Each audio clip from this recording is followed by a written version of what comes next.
Let's talk about weed. So people with ADHD report using cannabis to focus, but what it's doing is quite different from what approved medications do, and the effects are highly variable. Stimulant medications such as methylphenidate or amphetamines primarily increase dopamine and noradrenaline signaling in specific frontal striatal networks.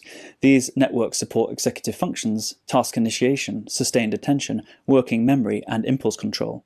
In ADHD, baseline signaling in these circuits is often low or noisy.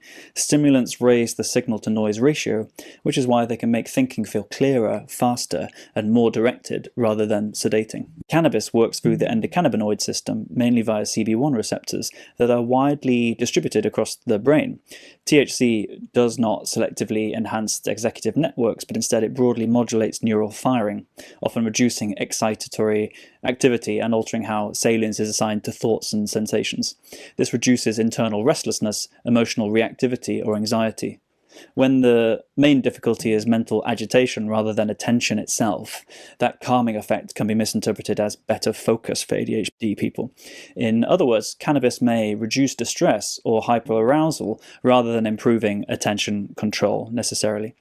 So cannabis is paradoxical in its subjective effects. So neurotypicals feel more cerebral, more distracted and slower and less task-focused. And that fits well with what we know experimentally, because THC tends to impair working memory, processing speed, and sustained attention.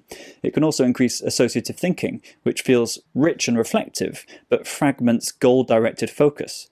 So saying, I feel mentally busy, while actually being less able to hold a task in mind and move efficiently from intention to action, is a mismatch between subjective experience and cognitive performance, rather than a contradiction.